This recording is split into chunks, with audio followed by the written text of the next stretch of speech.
وَقَفَّيْنَا عَلَىٰ آثَارِهِمْ بِعِیسیٰ ابْنِ مریم، اور پیچھے بھیجا ہم نے ان کے آثار پر عیسیٰ ابن مریم کو. عیسیٰ ابن مریم کون تھے؟ نبی تھے، اللہ کے پیغمبر تھے، بیٹے نہیں تھے. ان کو ہم نے بھیجا ان کے پیچھے پیچھے. آثار ہوتا ہے نا نشان پر، اور قفینا کا کیا من ہوتا ہے؟ قف کہتے ہیں نا یہ پیچھے ریڑھ کی ہڈی کے جو مہرے ہیں، یعنی ایک کے بعد ایک متصل، یعنی زیادہ دیر نہیں گزری تھی، یعنی پچھلے انبیاء کے ساتھ ہی بھیج دیا. انہوں نے کیا کیا؟ مصدقا لما بین یدیہ من التوراۃ، تصدیق کی اس چیز کی جو اس سے پہلے تورات میں سے موجود تھا. اور یہ تصدیق اس بات کی دلیل تھی کہ حضرت عیسیٰ سچے پیغمبر ہیں. لیکن یہود نے کیا کیا؟ ان کو پیغمبر ماننے سے انکار کر دیا، ان کی تکذیب کر دی. یہ مصدقا لما کی روح میں جائیں ذرا، کہ یہ اتنا ہی کافی نہیں تھا کہنا کہ اس کے بعد ہم نے عیسیٰ علیہ السلام کو بھیجا. اس کہنے کی کیا ضرورت تھی کہ مصدقا لما بین یدیہ من التوراۃ، تاکہ یہ بتایا جائے کہ اے گروہ یہود، جو تم عیسیٰ کو نہیں مانتے تو غلط کر رہے ہو. دیکھیں نا کتنا بڑا ظلم ہے. ایک شخص آپ کی تصدیق کر رہا ہے اور آپ کہہ رہے ہیں میں تمہیں نہیں مانتا. تو کس کو نہیں مان رہا دراصل؟ پھر ذرا دیکھیں اس پوزیشن کو. لیکن آپ کبھی بھی غور نہیں کریں گے اس طرح. ایک طرح سے امیجن کریں تھوڑا سا، ایک طرف یہود کھڑے، ایک طرف عیسیٰ علیہ السلام کھڑے. ایسا ہی ہوا تھا نا، یہود کے پاس آئے تھے عیسیٰ علیہ السلام. عیسیٰ علیہ السلام پیغمبر بن کر آئے، یہود نے ان کو ماننے سے انکار کر لیا، نہیں مانا. حالانکہ عیسیٰ علیہ السلام کیا کہہ رہے تھے کہ اے یہود، تمہارے پاس جو کچھ تورات میں سے وہ بالکل درست ہے، میں اسے سچ کہتا ہوں. تو یہود کیا کر رہے ہیں؟ ضد عداوت میں کہتے ہیں ہم نہیں آپ کو مانتے. تو دراصل کس کو نہیں مان رہے؟ مصدقا لما بین یدیہ من التوراۃ، تورات کی بات آ رہی ہے. عیسیٰ علیہ السلام تورات کی تصدیق کر رہے تھے کہ تورات ایک سچی کتاب تھی. لیکن یہود نے کیا کیا؟ ہم آپ کو نہیں مانتے. کس کو نہیں مان رہے؟ جو آپ کی کتاب کو سچا کہہ رہا ہے. وَآتَيْنَاهُ الْإِنْجِيلَ، اور ہم نے اس کو انجیل بھی دی تھی. فِيهِ هُدًى وَنُورٌ، اس میں بھی ہدایت اور روشنی تھی. وَمُصَدِّقًا لِمَا بَيْنَ يَدَيْهِ مِنَ التَّوْرَاةِ، اور انجیل کو نہیں مانتے تھے. اب ایک تو یہ تھا نا کہ حضرت عیسیٰ کو نہیں مانتے تھے، تو کہا عیسیٰ کیا کہہ رہے ہیں، تمہیں ہی تو سچا کہہ رہے ہیں. اچھا چلے ہم عیسیٰ کو مانتے، عیسیٰ کی کتاب نہیں مانتے. کہا وہ کتاب کیوں نہیں مانتے؟ دیکھو مصدقا لما بین یدیہ من التوراۃ، عیسیٰ کی کتاب بھی تمہاری کتاب کی تائید کر رہی ہے. وہدی وموعظۃ للمتقین، ہدایت اور موعظت ہے تقوی والوں کے لیے. یہ نہ ماننے والوں کو سمجھایا جا رہا ہے لیکن وہ سمجھ نہیں پا رہے. وَلْيَحْكُمْ أَهْلُ الْإِنْجِيلِ بِمَا أَنزَلَ اللَّهُ، چاہیے کہ فیصلہ کریں انجیل والے ساتھ اس کے جو اللہ نے اتارا تھا اس میں. یہ کب تک کے لیے حکم تھا؟ انجیل کے دور تک. آج انجیل والوں کو بھی اس کے بعد آنے والے نئے ایڈیشن پر عمل کرنا ہوگا اور اس کے مطابق ہی فیصلہ کرنا ہوگا. یہ اس دور تک کی بات ہو رہی ہے کہ چاہیے کہ انجیل والے انجیل کے مطابق فیصلہ کریں. وَمَن لَّمْ يَحْكُم بِمَا أَنزَلَ اللَّهُ فَأُولَٰئِكَ هُمُ الْفَاسِقُونَ، تو جو نہ فیصلہ کرے اللہ نے جو چیز اتاری اس کے ساتھ، تو یہی لوگ فاسق ہیں. پہلے کافر کہا، پھر ظالم کہا، پھر فاسق کہا. کیوں؟ اللہ کی شریعت پر چلنے کی بجائے خواہشات کی شریعت پر چلنے والا. یہ لفظ ضرور لکھیں اپنی تفسیر میں، خواہشات کی شریعت پر چلنے والا. اصل میں آگے جا کے میں شریعت کا معنی آج آپ کو بتانے والی ہوں، اس لیے یہ لفظ کا جملہ بنوا رہی ہوں جیسے آپ سینٹنس بناتے تھے. اللہ کی شریعت پر چلنے کی بجائے خواہشات کی شریعت پر چلنے والے اللہ کی نظر میں کافر، ظالم اور فاسق ہیں. کیوں؟ کیونکہ وہ خدا کی حاکمانہ حیثیت کا انکار کرتے، حق کو تلف کرتے ہیں ظالم، اور حدود کو توڑ کر نکل جانے والے ہیں فاسق. وَأَنزَلْنَا إِلَيْكَ الْكِتَابَ بِالْحَقِّ، اور ہم نے آپ کی طرف بھی کتاب حق کے ساتھ اتاری. مُصَدِّقًا لِمَا بَيْنَ يَدَيْهِ مِنَ الْكِتَابِ، جو تصدیق کرنے والی ہے اس چیز کی جو اس سے پہلے ہے الکتاب میں سے. الکتاب یہ کیا چیز ہے؟ سب کتابوں کا مجموعہ.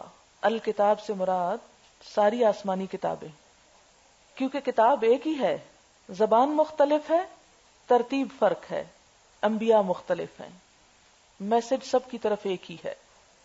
ایک ہی کتاب کے مختلف ایڈیشنز ہیں، سب کا مضمون مشترک.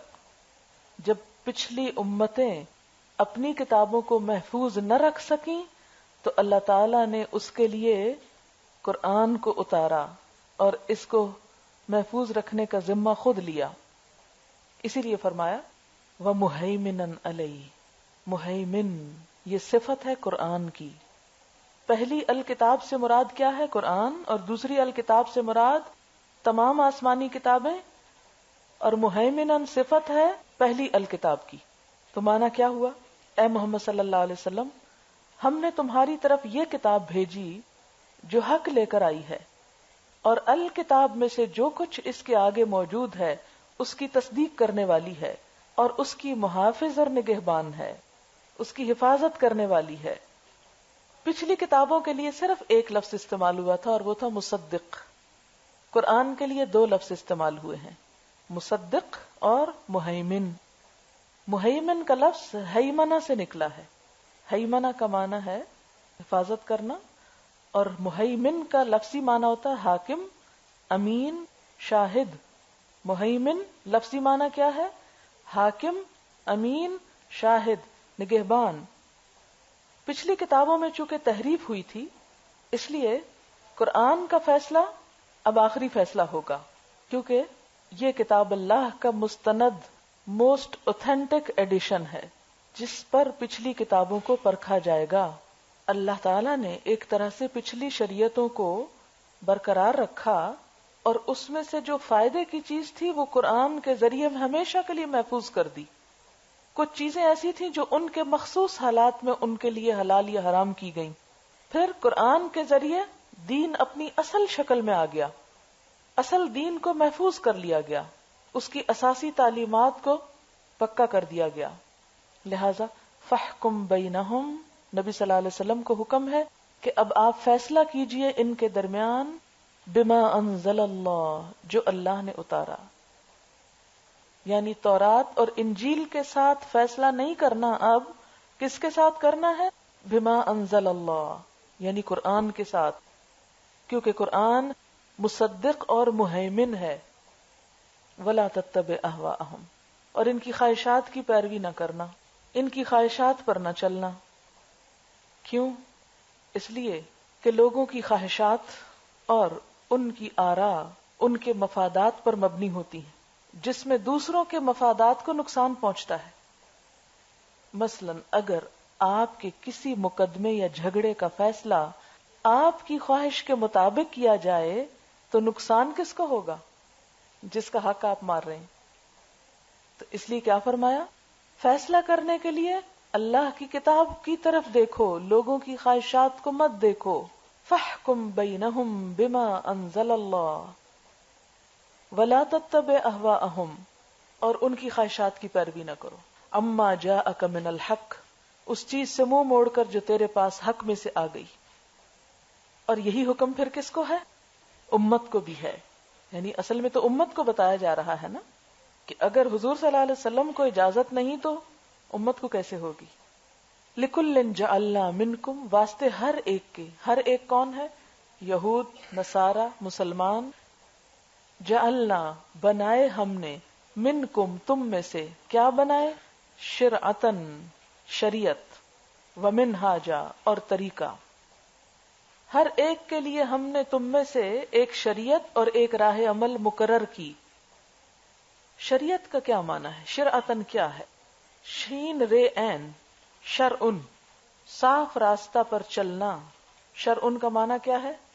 صاف راستے پر چلنا. یہ جو آپ لکھتے ہیں نا شارع قائد اعظم اور شارع فلان، کس کے لیے لکھتے ہیں؟ شارع، راستے کے لیے نا، جو لیڈ کرتا ہے. روڈ کے اوپر لکھتے ہیں نا آپ شارع، سڑکوں کے نام رکھے ہوئے آپ نے. تو شارع کیا ہے؟ اصل میں راستہ ہے. تو اگر آپ لکھتے راستہ فلانا، تو شریعت وہ راستہ جو پانی کی طرف لے جاتا ہو. لفظی معنی اس کا یہ ہے. شرعن، صاف راستے پر چلنا، اور شریعت لغت میں کہتے ہیں، ڈکشنری میننگ کیا ہے؟ وہ راستہ جو پانی کی طرف لے جاتا ہو. عربوں کے ہاں پانی کی بڑی قلت ہوتی تھی نا، تو انہیں سب سے زیادہ جس چیز سے دلچسپی ہو سکتی تھی، جس رستے سے، وہ پانی کا رستہ تھا کہ جس پر ان کی زندگی کی بقا تھی. لیکن اصطلاح میں، یعنی اگر آپ صرف ڈکشنری میں شریعت کا لفظ ڈھونڈیں گے تو معنی کیا نکلے گا؟ وہ راستہ جو پانی کی طرف لے جائے. تو اسلامی معنی اس کا کیا ہے؟ وہ راستہ جو دنیا اور آخرت کی نجات کی طرف رہنمائی کرے.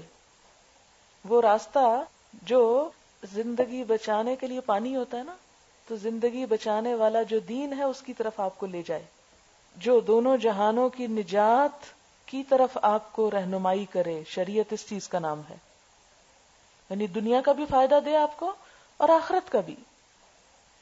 تو یہاں کیا مراد ہے؟ پچھلی شریعتیں، یعنی ہر امت کے لیے ہم نے ایک شریعت مقرر کی. یعنی اس کا کیا مطلب ہے کہ شریعتیں مختلف رہیں، طریقے مختلف رہے. کیوں؟ جب دین ایک ہے تو طریقے کیوں مختلف، اپلیکیشن ڈفرنٹ وے میں کیوں ہوئی؟ آج بھی آپ دیکھیں گے کہ لوگ آپ کو کہیں گے یہ کیسا اسلام ہے، سعودی عرب میں اس کی انٹرپریٹیشن مختلف ہے، ملیشیا میں مختلف ہے، پاکستان میں مختلف ہے. یہ باتیں آج بھی سننے کو آپ کو ملیں گی. پھر آپ پریشان ہوتے، ہاں واقعی اگر ہم سچے دین پر ہوتے تو ہم سب ایک ہی طریقے پہ چل رہے ہوتے. بات یہ ہے کہ ماحول، حالات، ضروریات کے مطابق عمل کا طریقہ جو ہے وہ ایک حصے سے دوسرے حصے کا کچھ نہ کچھ مختلف ہو جایا کرتا ہے. مثلا آپ سب لباس پہنتے ہیں، لیکن کہیں قمیص شلوار پہنی جا رہی ہے، کہیں ساڑی پہنی جا رہی ہے، کہیں جینز پہنی جا رہی ہے. تو کوئی آپ سے یہ کہے کہ مجھے تو سمجھ نہیں آتی کہ سب کہتے ہیں ہم لباس پہنتے ہیں اور کہیں کچھ پہنا جا رہا ہے اور کہیں کچھ اور کہیں کچھ. تو یہ اعتراض کیا اعتراض ہوگا؟ درست ہے؟ درست نہیں ہے. تو سب لباس نا. تو کوئی ملیشیا میں مسلمان رہتا ہو یا امریکہ میں رہتا ہو، کہیں پر بھی رہتا ہو، جب تک وہ اسلام کے تقاضے پورے کر رہا ہے، روح پوری کر رہا ہے، تو وہ اسلام پر ہی ہے. اسلام صرف کسی ڈھانچے یا خول یا بظاہر رسم و رواج کا نام نہیں ہے. خیر یہ تو ایک جملہ معترضہ کا. میرا سوال یہ ہے کہ شریعتیں مختلف کیوں آئیں؟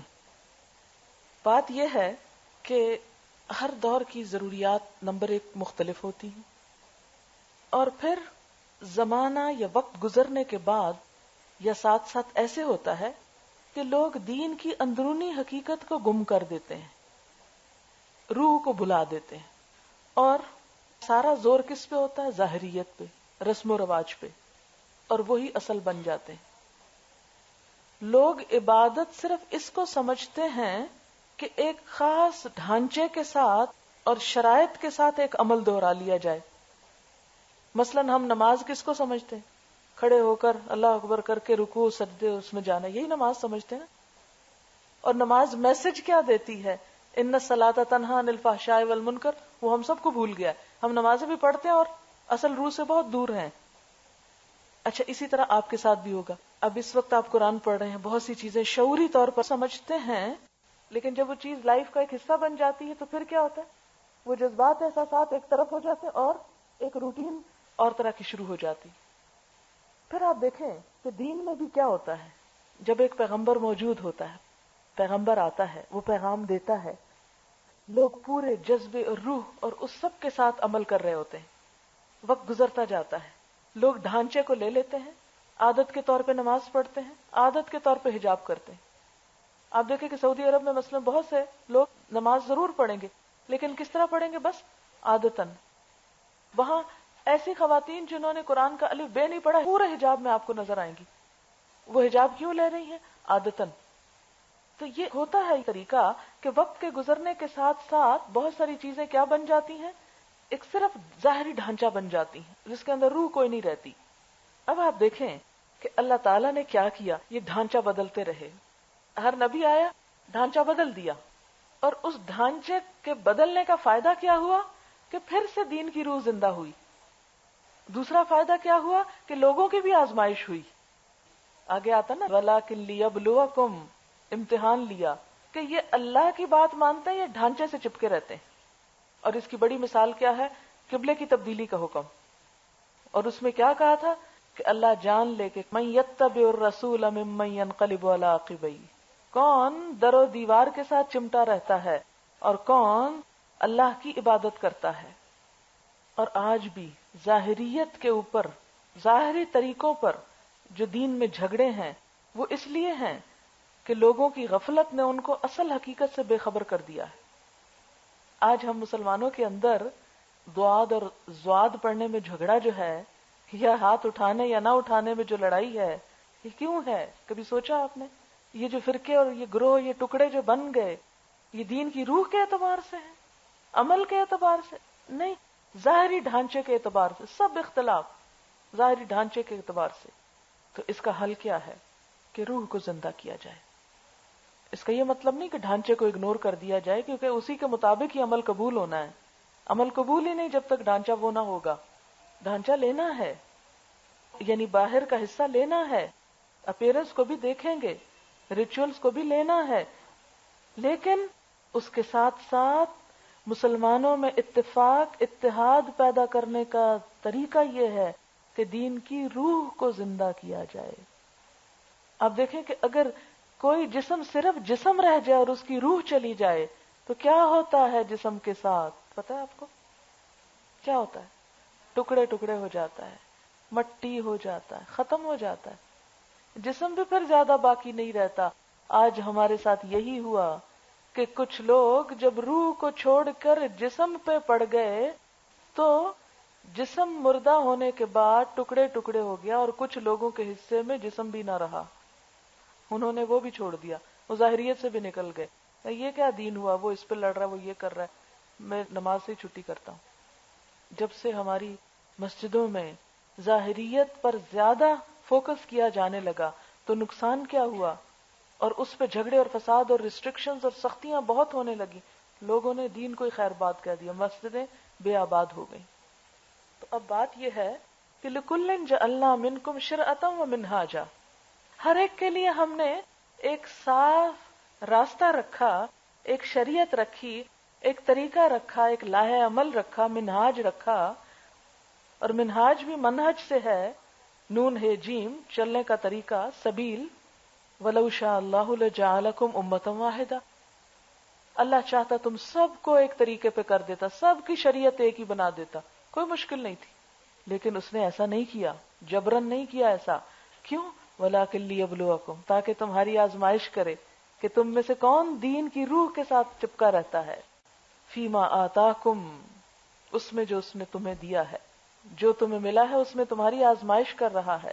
فَاسْتَبِقُوا الْخَيْرَاتِ، توجہ کس پہ رکھو، دوڑ کس طرف لگاؤ؟ نیکیوں کی طرف بھاگو. اِلَى اللَّهِ مَرْجِعُكُمْ جَمِيعًا، اللہ کی طرف تم سب کو لوٹ کے جانا ہے، اس کو جواب دینا ہے.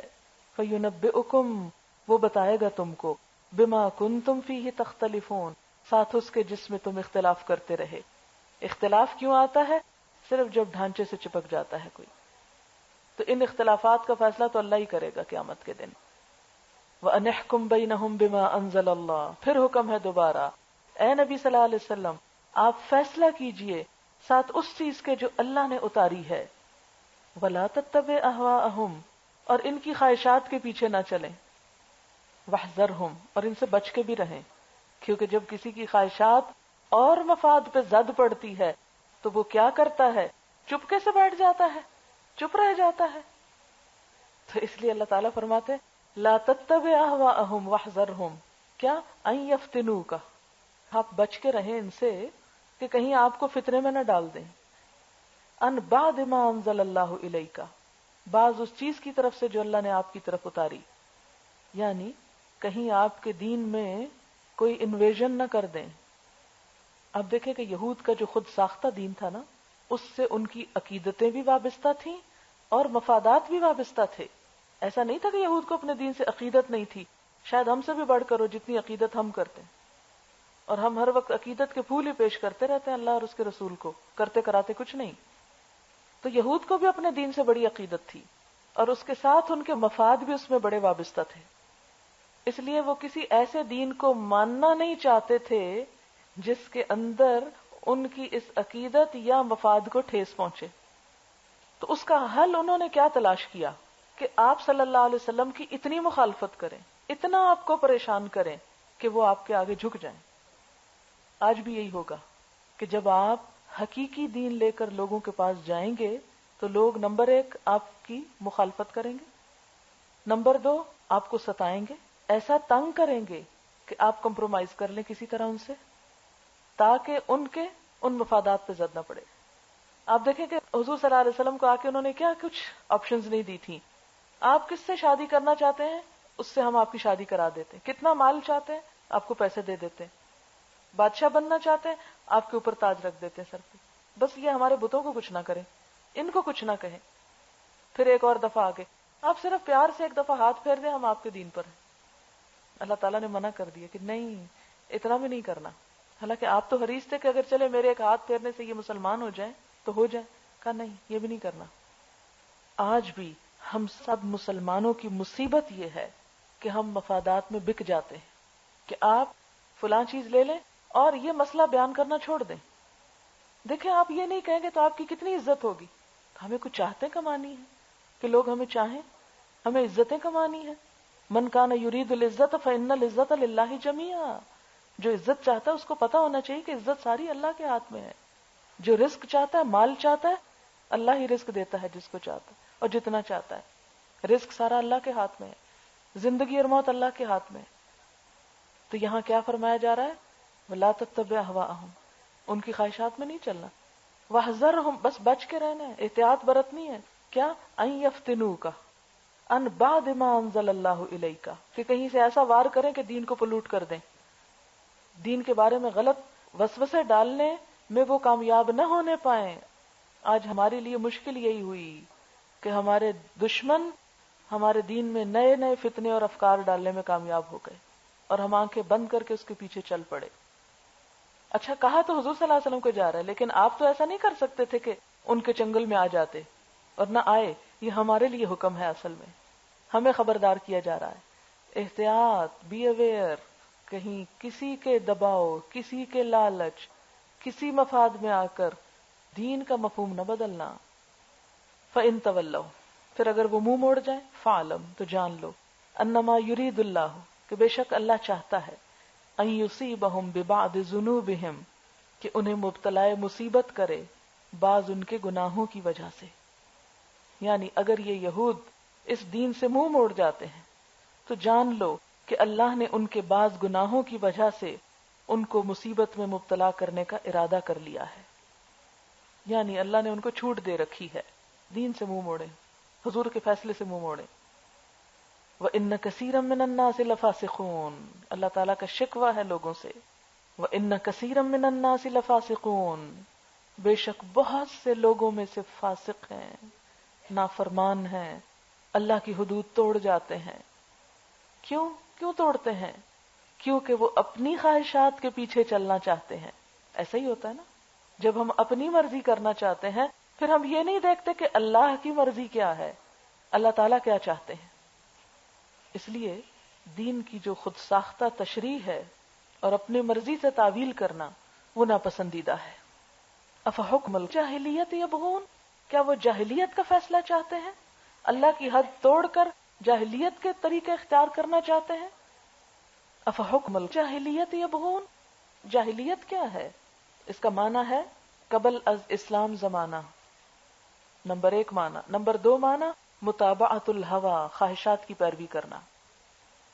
علم دین ایک روشنی ہے, اس روشنی کے مطابق زندگی گزارنا اللہ کی مرضی کے مطابق زندگی گزارنا ہے, اور اس سے منہ موڑنا خواہشات کی پیروی کرنا ہے. اور اسلام سے پہلے کے زمانے کو جاہلیت کا زمانہ کہتے ہیں.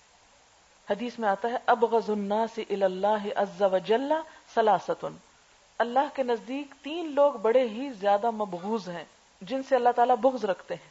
نمبر 1 مبتغن فی الاسلام سنت الجاہلیہ, اسلام کے اندر جاہلیت کا طریقہ تلاش کرنے والا, یعنی مسلمان بھی رہے اور جاہلیت کے طریقوں پہ چلے. جاہلیت اسلام کے برعکس, علم کے بغیر وہم, قیاس, گمان, خواہشات کی بنا پر انسانوں کا اپنے لیے طریقہ زندگی بنا لینا. آپ دیکھیں کہ انسان کا علم بھی محدود, عقل بھی محدود, انصاف بھی محدود.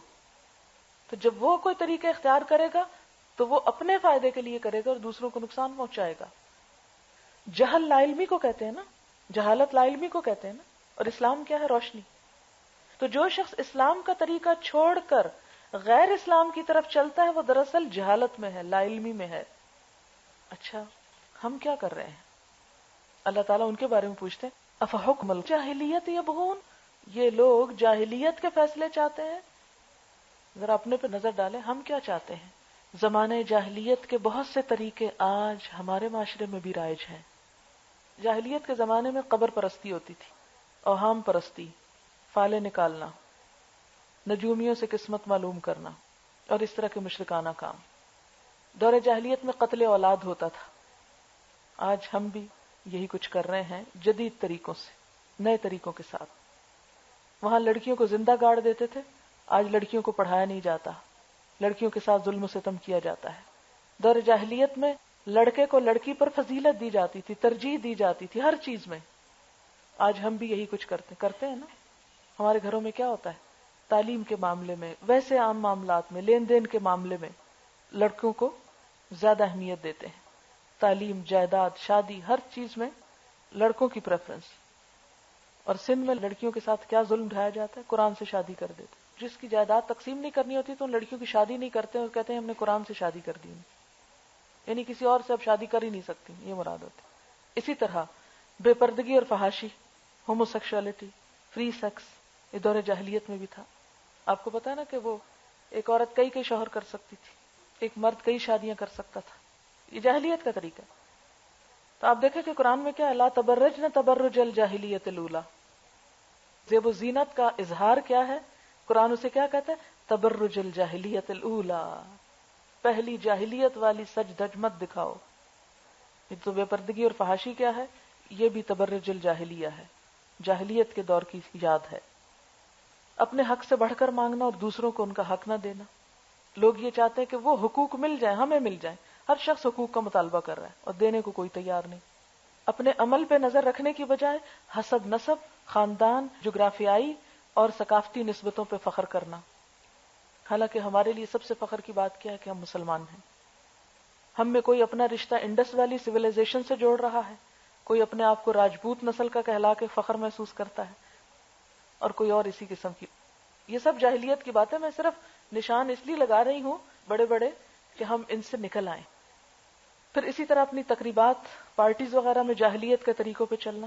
شادی بیاہ میں ہماری رسمیں، ہندوؤں کے طریقے، ایسے تہوار منانا جن کی اسلام میں کوئی حیثیت نہیں. مثلا رام چندر کی واپسی کا تہوار، یہ اصل میں بسنت ہی ہے. اس میں ہر سال کئی قیمتی جانیں جاتی. رات ہی میں رسالے میں پڑھ رہی تھی کہ اس سال مختلف ہاسپٹلز کا سروے دیا ہوا تھا کہ ایک رات میں کتنی ایمرجنسی آئی ہیں بسنت کے حوالے سے.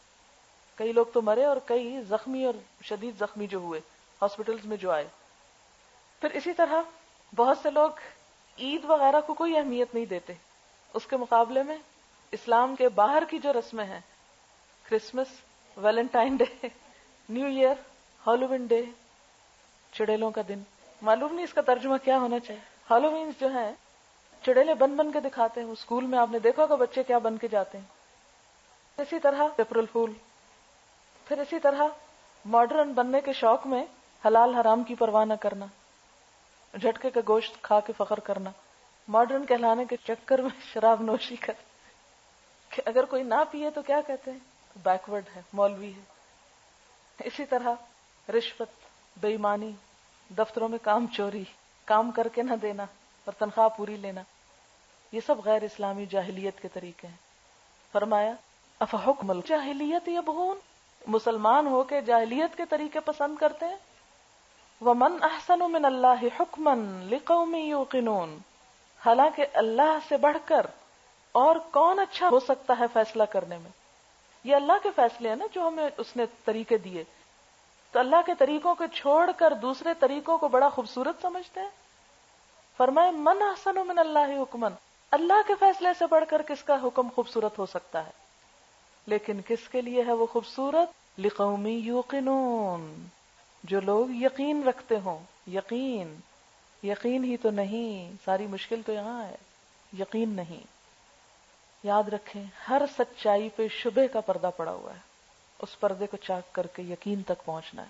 جب آپ یقین تک پہنچ جائیں گے کہ اللہ کا حکم یہی ہے، نہیں کروں گی تو پکڑی جاؤں گی، حساب کیسے دوں گی، لکھا جا رہا ہے، سب کچھ ریکارڈ ہو رہا ہے، تو پھر کوئی عمل نہیں ہو سکتا جب تک یقین نہ ہو. یقین محکم، عمل پہ ہم، محبت فاتح عالم. وآخر دعوانا الحمدللہ رب العالمین. سبحانک اللہم و بحمدک نشهد ان لا اله الا انت نستغفرك ونتوب اليك. والسلام علیکم ورحمۃ اللہ وبرکاتہ.